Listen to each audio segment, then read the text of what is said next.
রঙের বালতি গুলা অনেক টিকসই আর মজবুত কাপড় ধোয়ার জন্য। আরে ফেলে যে কত বালতি কিনছি আর নষ্ট হয়েছে, ধরা বালতি টানতে শেষ খাইতে। আর এই বালতি পরিষ্কার করা কিন্তু অনেক কষ্টের রঙের। যারা আমার মতো অনেক কষ্ট মনে করেন তাদের জন্য একটাই বুদ্ধি, দিনটা 24 ঘন্টা ভিজায় রাইখে এই যে রাঁধুনির একটা খুন্তি নিয়ে দিলে কিন্তু হয়ে যাবে পরিষ্কার। অনেক রং ছিল। আর এটার মধ্যে 4 বছর যাবত আমি রং রাখছি, পরে রং দেওয়া হচ্ছে 4 বছর, কিন্তু এর মধ্যে আমি রংটা ফালাইনি। কিন্তু এখন কালকে আমি এই রঙের মুখাটা খুলে দিয়েছি, অনেক গন্ধ হয়ে গেছে, রংটা নষ্ট হয়ে গেছে। তখন ফালিয়ে দিয়ে আমি ভিজে রাখছি। আমি ভাবছি যে কিভাবে পরিষ্কার করবো, এর আগে আমি পরিষ্কার করি নাই। এর আগেরটা তোর সাথে সাথেই রং দেওয়ার সাথে সাথে যে করলে ওটা আর চাপা থাকে না। আর এটার মধ্যে যাও কোনো রকম পরিষ্কার করছিলাম, ভালো হয়েছিল করতেছি। এটা গোসলের জন্য ব্যবহার করবো, কাপড় চোপড় ধোয়ার জন্য। ভাবলাম যে একটু সুন্দর করে পরিষ্কার করি। তারপরে এই যে প্রথমে বটি দিয়ে চলটা চলটা উঠাইছি, উঠিয়ে তারপরে এটা দিয়ে দিচ্ছি, এই যে দেখায়। এবার মুহূর্তের মধ্যে এই যে উঠে যায় শুনতে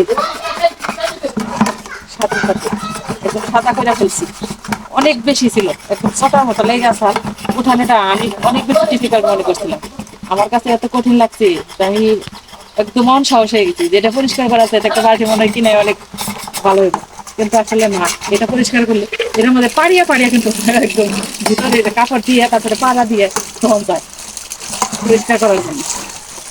অনেক কাপড় আছে না একটু বেশি ময়লা, সেগুলোকে কিন্তু পাড়া দিয়ে দিয়ে আমি বেশি তেমন একটা পারাই না, কিন্তু ফারিনের বাবা যখন কোনো কাপড় দেয় সে করে কি একদম ভিতরে দিয়ে পাড়া দেয়, তারপরে কাপড় দেয়, তারপরে কিন্তু এদের বলে কিছু হয় না। আর এই ফেলের বালতির সাথে দ্বিগুণ দ্বিগুণ ভালো। এই 5-7 বছরে প্রত্যেকটা বছরই একটা করে বড় বালতি কিনছি। আর এই যে 4 বছর ধরে ব্যবহার করতেছি, এটা আজ পর্যন্ত কিছুই হয়নি। এই যে 4 বছর, 4 বছরে আশ্রয়ে দুশ্রয়ে।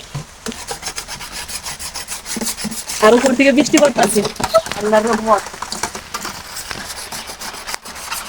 আর একটু আসলে এটা এখন আল্লাহর রহমতে 5 মিনিটের মধ্যে হয়ে যাবে। সবাই অনেক বেশি ভালো থাকবেন। আর যদি এরকম সমস্যায় পড়েন তাহলে আশা করি এই বুদ্ধিটা কাজে লাগিয়ে দিবেন, দ্রুত ফল পাবেন।